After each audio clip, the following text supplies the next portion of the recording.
it wouldn't be a good interview if there wasn't a little bit of technical drama, mate. If there was a technical fuck up at the start, yeah. I love it, mate. All right, just so you know, just so you don't say anything too crazy, mate. We are now live. So no more swearing. Yep. I'm just you can swear, mate. It'll be rude for you not to swear. Just don't tell me how drunk you got on the tour, and I actually do. Good morning, guys. I hope Okay, sorry, mate. Yeah, you're right. I hope you're having a beautiful start to the morning, guys. As you can see, we're bringing in the main man, Jimmy Boy. And if you're coming into this one, guys, we're going to get started in 90 seconds. We're a little bit late, but that doesn't matter.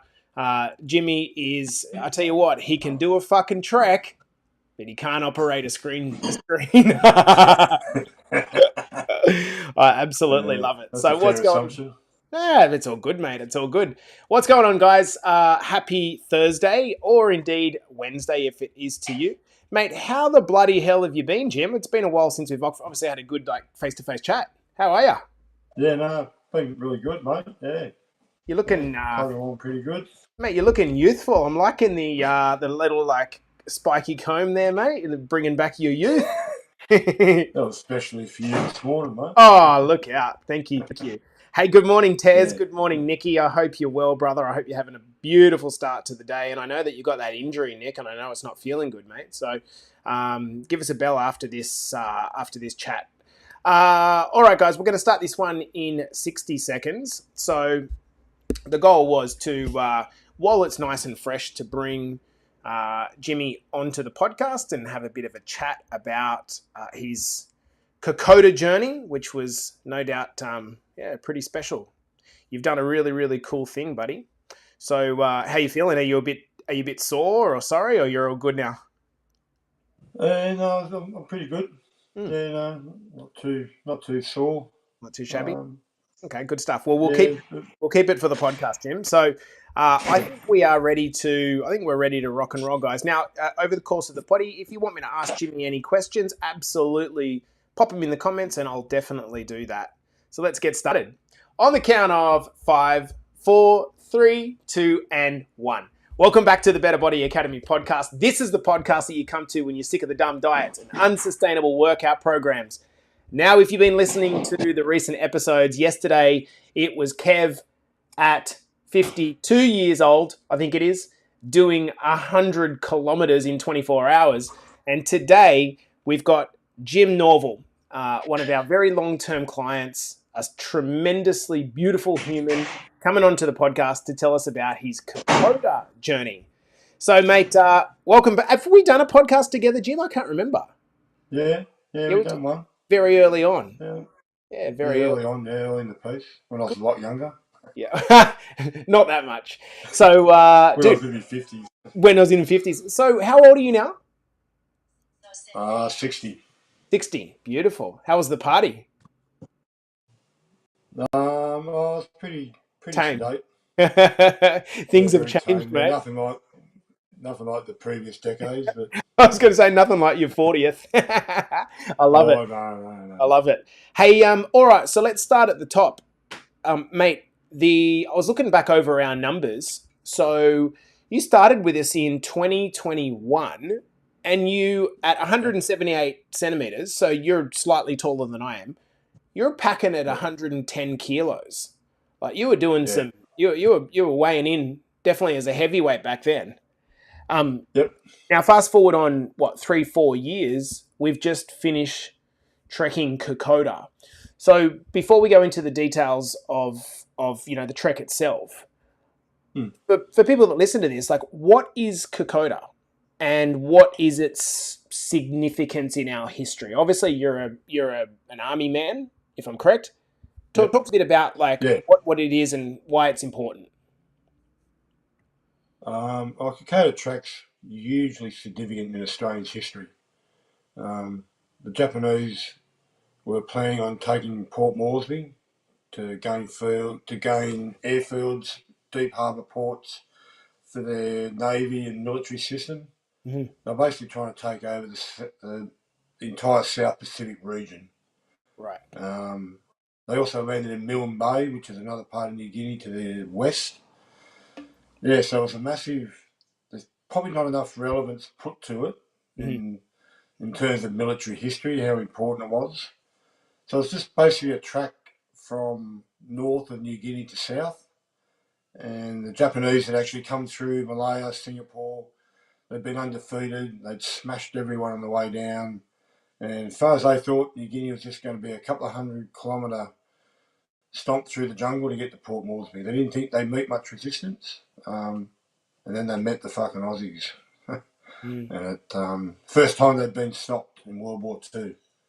Wow. First time the Japs have been turned around. So it's got a lot of significance. Very important Do part you, of their military history.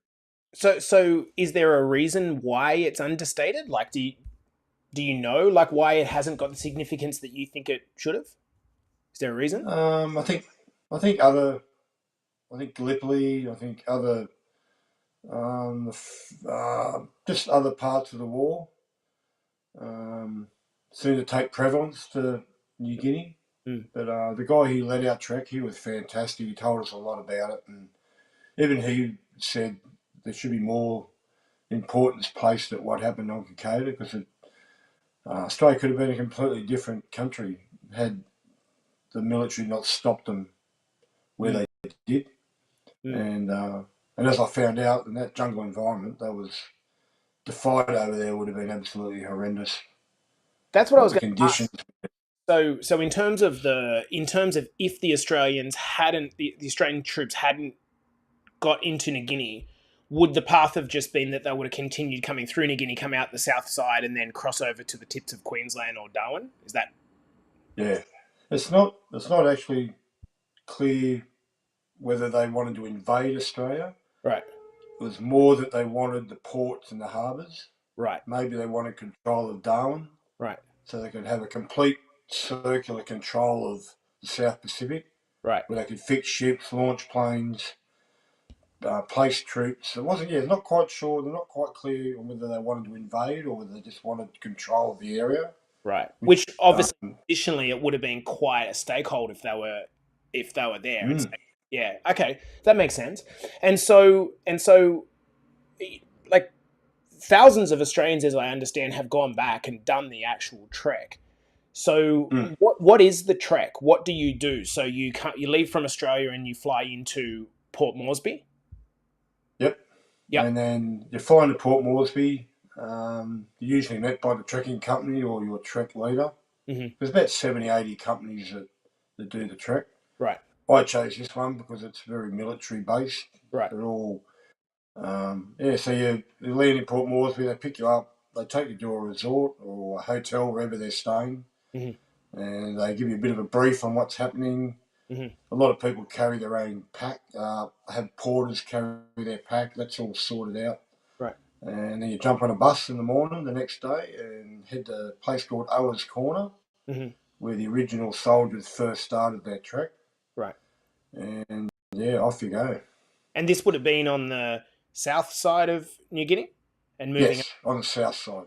Okay. Yeah, That. you can do Kokoda from south to north, Yeah. or sometimes they'll fly you to Kokoda Right. and you'll walk back to Owen's Corner. So you can do it either way. So But the Kokoda, original Kokoda itself is a village at the north. Is that correct? at the north, yeah. Right. Okay. There's a lot of battles that went on there as well. Right. That's Because where that's the where it existed. Australians first met the Japanese at Kokoda. Right. Right. Yeah, makes sense. So why do Australians and other people actually go back there and do the trek? Like why do people do that? Like why has it become so Just, revered as a thing to do? just the physical challenge of it, Right. and people just like to try and get a tiny glimpse of just to walk to put it bluntly, like walking the steps of heroes, like where the soldiers went. Mm. It's very rare, and there's not too many other places in the world where you can actually walk along the track of a battle, Right. which is basically what it was. Was the Australians went to Kokoda, and then the Japs forced them all the way back because it's very hard to get supplies, ammunition, food, water to the soldiers as they got further and further away from Port Moresby. Yeah. They had no supplies, Right. and they and then the Japanese pushed them all the way back to the south, Right. and then they found the same problem. They Right. started running out of supplies, no food, no ammo, Right. and the Australians then pushed them all the way back to the north. I think Right. that's, and there's a lot of places along there that are still, like time stood still. There's still Australian trenches, weapons pits that still are there. They're only depressions now because the jungle's overgrown a bit, but Of there's course. probably nowhere else in the world where you can walk. You're basically walking around on the battlefield that hasn't changed in like 80 years. Right. I think So it feels like it's that's where significant. the Yeah. Yeah. yes, Yeah. So what's the that's why I think it's what are the conditions like when you're doing this? So obviously it's say the middle of August that you're doing this, which means it's probably actually a good time to be doing it as opposed to like December, for example. weather-wise, it's the optimum time to be doing it. Yeah.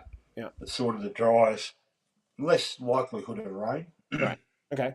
So yeah, what are conditions like when you're trekking through the jungle? Is it like have they, for lack of a better word, manicured it at all, or is it just fucking going for it like it's Nah, how it was? no, no. It's just they call it a track, but there's not many parts of it. There's not what you think a track is. Like I trained for like 6 months for it, with Yeah. a 16 kilo pack, and when I got there, I went, "Holy fuck!" Real. Yeah. Like end of day two, I was struggling big time. Right. I was From a batting left perspective foot, of right. the difficulty, for example, like steps, ascension, or just the duration or the heat, Yeah. or what was it? All of it. Combination of everything, Right. like the heat, the track, the steps. Like no, when you think of steps, it's not steps. It's like slippery mud. It's very hard to get a footing. Right. Like I went ass up about half a dozen times on the first day. Right. Like going down's worse than going up Right. because it's very hard to get traction. It's very slippery. Right. But yeah, it was like middle of day two, coming to the first camp for lunch. I was just going, what the fuck have I got into here? Well, it's day two and I'm struggling. But it was just getting used to the environment, the Yes. weather. It's Yeah. very hot. Yeah. We Yeah. were blessed. We had no rain during the days when we were trekking. We were blessed with the weather. Right. It Wow. could have been so much worse if it had a rain. Right. It would have been rivers running through the track. It would have been, we Horrible. were So pretty lucky that way. what's the full challenge from kind of the full trek is how long and over how many days? It depends who you trek with. There's a 8-day trek, a 6-day trek, or a 10-day trek with this company. Yep. So we covered all up 148 kilometres Wow. over 10 days. Wow. We ascended 7,200 metres Wow. and descended 7,200. So to put it in perspective, it's pretty close to climbing Everest in a jungle environment over 10 days. Wow. Right. It's a fair effort. That gives you an idea of how challenging it is. Yeah. I So think talk to me about third day sorry, apologies, go. the third day we trekked. We're up at 4 in the morning. We were on the track by 4:45. We trekked 23 kilometres and climbed 1,000 metres in ascent. So basically climbed a mountain for 8 hours. Wow. Up, all Wow. up. Wow. No down.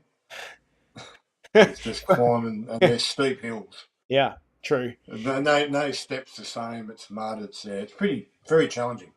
So what was A lot harder than I thought. what was the typical person that kind of does this? And for you, like, why did you want to do it? So talk to me about the crew that you went with, not like the band of people, and why did you want to do it? The crew we went with was an excellent crew of blokes.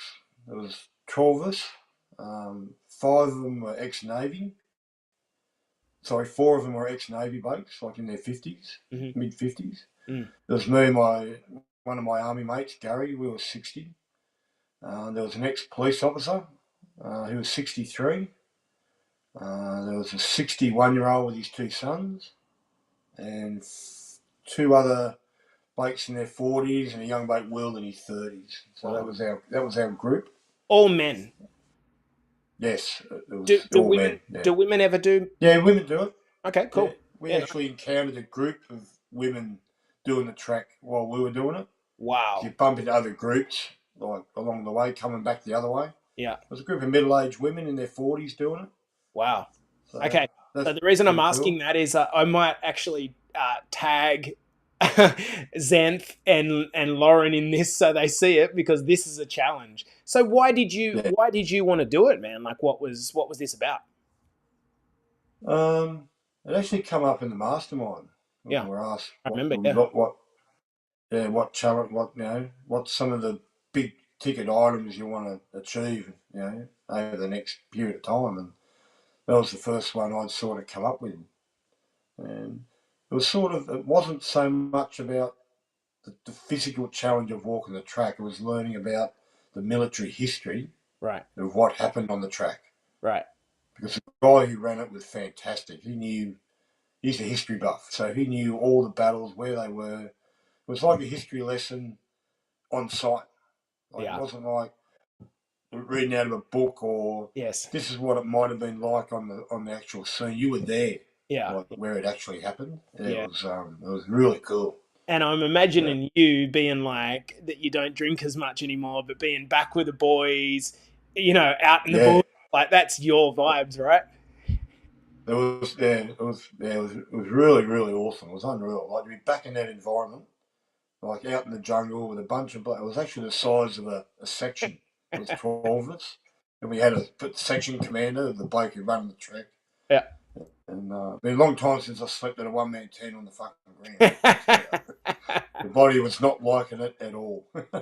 Oh, so good. So what would you say is the like what's the highlight of doing it? Obviously you've been back for a few days now. Like what's the Yeah. was it a worthwhile thing to get involved of? Would you recommend it? What's the yeah, Oh yeah. what was it? Highly recommend it. And I'll give Venture Kokoda a bit of a plug. That was the company I went with. Mm-hmm. Um, yeah, it was everything I thought it was going to be, and then some. Wicked. Like, to actually learn about military, to what had happened, and sort of along the way, trying to put it into perspective. Like, you're struggling, you're sweating, it's hot, you're fucking exhausted. Then you think, poor buggers that fought here, what were they going through? Yeah. Because they didn't spend much time on the track at all. They were fighting off to the sides in the jungle. Right. And it rained, had the heaviest rainfall in 42 was when they were in that August, July. So they Right. were they had no gear, they had the wrong boots, they were sick with malaria, dysentery. They had no purification of the water. They were just drinking out of the rivers. Mm. It just would have been. You can't imagine, believe you just can't imagine what it would have been like. And then fight a war, Mm. like getting shot at, people trying to kill you. Mm. Like, we were Mm. just walking on a track, for 10 days, where they fought there for weeks and weeks and weeks. Would you The have been able first soldiers, sorry, go for it.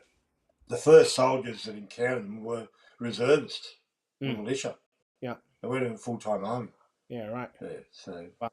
Would you have been able to do it 20 kilos heavier at 110 kegs? wouldn't have even entertained the idea. Yeah. Wow. It was like the the BBA and the mastermind give me the belief that I could do shit that I had no idea that I could do. Mm. 4 years ago, I wouldn't have even entertained the idea. I would have laughed at someone that said, "You want to do cocaine?" I'd go, "Get fucked. Get out Are of you here. kidding or what?" Yeah. Yeah. Yeah, but as you sort of get healthier, and it's more mindset. It really is. It's Mm-hmm. just your mind. You got belief that you can do things that you previously you couldn't do. You wouldn't even try and do. Mm. But I Mm. trained my ass off, like, for 6 months. I was doing 20, 25K walks through the bush, and Yeah, that's what I I was going to. prepared as best Do, I could. do they give you a suggested like training plan to warm up Oh, to yeah. it? Because take someone like Lauren or Xanth or any of the boys that watch this, I'm sure like someone. I'm just imagining my dad, for example, who's a little bit older than you.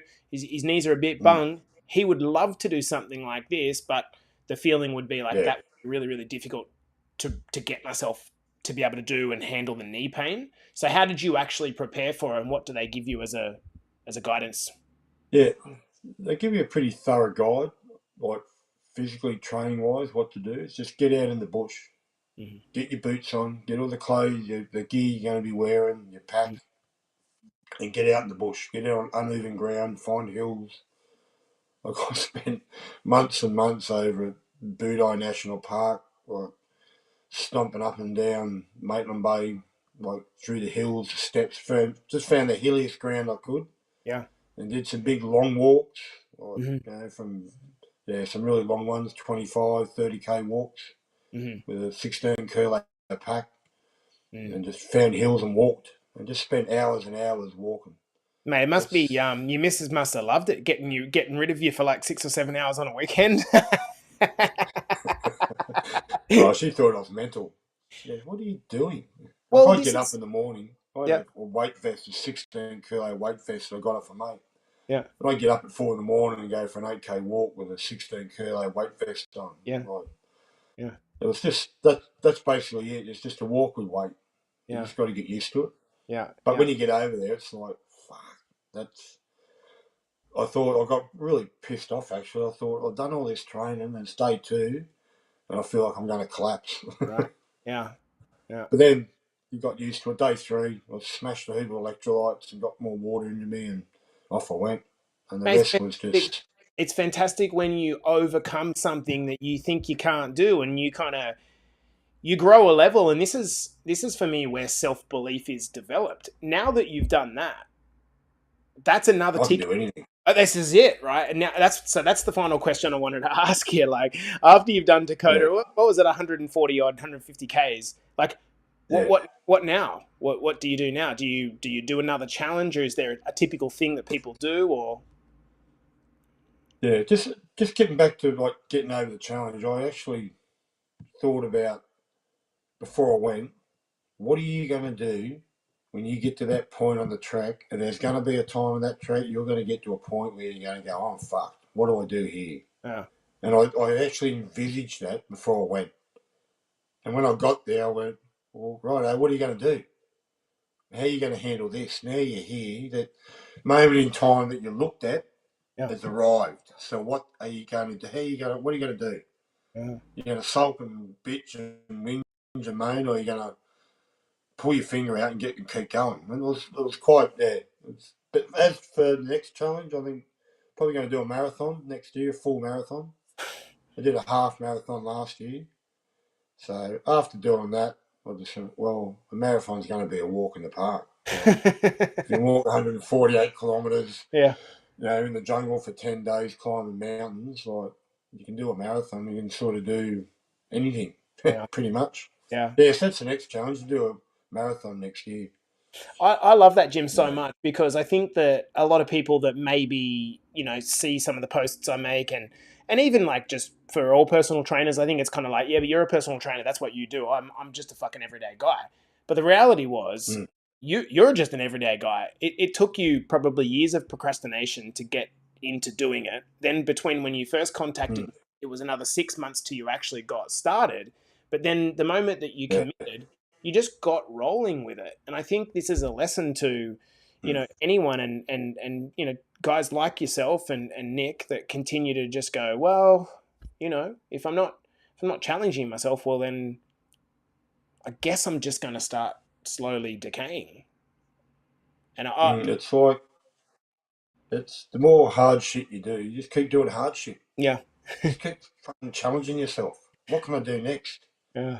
What am I going to do? And after Kokoda, I'll find something else. Maybe we I'll just need you keep to. challenging myself. Maybe we need to put you in charge of leading a full Better Body Academy trek. Stomp yourself. You're the team leader, and we put all our trust in you. Well, I wouldn't go that far. Me either, Yeah, mate. I'm not jumping on it that is. track. Yeah, just keep finding challenges. I'd say to anyone, just challenge yourself. Yeah, You do yeah, not know what you're physically and mentally capable of yeah, till you challenge yourself. yeah, It's yeah, in your own head. yeah. It's not To- no one else putting a challenge to you. It's you putting a challenge to yourself. What can you do? Like, and Best. after doing that, I went, wow, I can do anything. Yeah, Got no fear of any challenge. that's To a so. guy from 4 years ago. Yeah. It's so good to hear. So, guys, we're going to leave the podcast there. That was a really cool interview because I haven't actually spoken to trying to kind of Jim face to face for a little bit of time, and I wanted to wait until we come on here to tell the story. It's something that, yeah, I think I'd love to do at a certain point in time. But, mate, just seeing you do it and just saying you're going to do it, I think there is something to be said for stating your claim publicly. Because then there's a level of accountability that goes with that, right? Once you've stated your claim, then you're kind of like, you've put it out there as something you want to do. Very rarely do you just, like, once it's entered your head, this is something I'd like to do, and then you state it publicly, people are like, hey, Jim, have you done the Kokoda yet? Fuck, man, now you can say, I've done it. And it's the same thing that's true with a marathon. Hey, Jim, that marathon you talked about on the podcast, you done that yet? And you'll get to a point where you can say, I've done that. Yeah. This is the shot of confidence that we need, bro. It's fucking awesome. Yeah, no, it's good. Without the BBA and all that, I wouldn't be where I am today, I'll tell you that. I owe a lot of credit to you guys, yourself and the coaches and all that, and the community. Just as much the blokes that give you the confidence to do things. When you see other guys doing hard shit, like Nick and Terry and Clint Guy, they're just maniacs. And Kev doing that, that's fucking nuts. Like run 100 Ks in 24 hours. Like, I was saying that's something I'd like to do one day. I was saying to the guys yesterday, I can't, like, literally, there was a time that there was like just a couple of weeks, doing it, and now I can't keep pace. There's chat groups here and things happening there, and I'm just like, fuck, like, what just happened? Like, what? And it's like that's always. You started something, mate, and now we've just run with it. Oh, mate, wait, give us another 5 or 10 years, brother. It's we're not going anywhere, so I love it. Yeah. Hey, Jim, thanks so much for coming on. It's obviously very early. You're 6:00 in the morning, and obviously you work like a dog every single day. No, definitely not. Yeah, I'll state that publicly now. I pay for the council. I'm in semi-retirement. What a guy. Well, we won't unpack that one. Guys, this has been the Better Body Academy podcast, coming to you this morning with the very beautiful Jimmy Norval. Congratulations, brother. You're a legend. We'll see you guys in the next episode. Thanks, mate. That was...